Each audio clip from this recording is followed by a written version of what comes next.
అంటే అప్పుడు నేను భలేవాళ్ళండి, మీ సంస్థలో నేను గోపాలరెడ్డి గారు అసిస్టెంట్గా కొన్ని సినిమాలకు పనిచేశాను కదా, ఎవరెవరు డైరెక్టర్లు ఉండేవాళ్ళు. ప్రతి డైరెక్టరు మీరు ఏం చెప్తే చేసేవాడు. కథ, ట్రీట్మెంటు, కాస్టింగ్ అన్నీ మీరే, గెటప్లు గాడించి అన్నీ మీరే చెప్పేవాళ్ళు. సాంగ్స్ గైడెన్స్ ఇచ్చేవాళ్ళు, క్యాసెట్లు చూపించి రెఫరెన్స్లను ఇలా కావాలనేవాళ్ళు.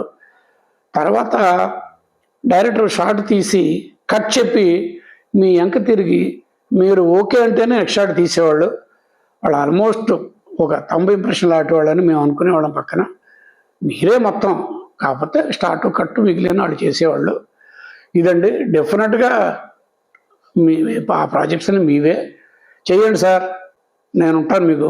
నన్ను నమ్మండి. నేను పూర్తిగా ఆ పార్ట్ మాత్రం, సినిమాటోగ్రఫీ పార్ట్ మాత్రం నేను 100% మీరు ఇష్టపడేట్టుగా, మీరు అప్రిషియేట్ చేసేట్టుగా నేను ఇస్తాను అని అంటే, ఆ ధైర్యంతోనే నేను వెళ్తున్నానయ్యా, రేపొద్దున ప్రెస్ మీట్ పెడతానని చెప్పి నెక్స్ట్ డే ప్రెస్ మీట్ పెట్టి అనౌన్స్మెంట్ ఇచ్చారు.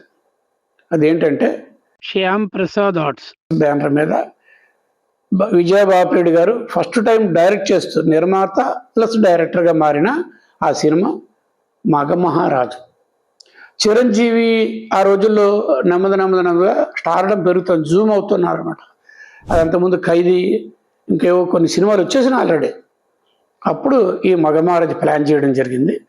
అలాగా చిరంజీవితో నేను, అతను హీరోగా నేను వర్క్ చేయడం జరిగింది.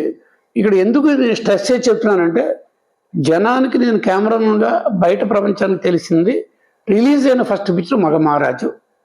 14 సెంటర్స్ 100 డేస్ ఆడింది ఆ రోజున. పెద్ద గొప్ప విషయం అది. అందులో పర్టికులర్గా అల్లు రామలింగ గారు ఫోటోలోంచి మాట్లాడాలు, ఇవన్నీ నా కంట్రిబ్యూషన్ ఎక్కువ ఉంది. ఆ తమాషా ట్రిక్స్ అవన్నీ. తర్వాత ఏంటంటే సైకిల్ సాంగ్ ఒకటి ఉంది, చాలా ఫేమస్. నీ దారి పూల దారి అని చెప్పేసి డే అండ్ నైట్ సైకిల్ తొక్కి ఫ్యామిలీకి అవసరమైన ఒక 10,000 కాంపిటీషన్లో విన్ చేయడానికి, అది పిక్చర్ సక్సెస్కి అదొక ఆ సాంగ్ అంత బలమైన కారణం అనమాట.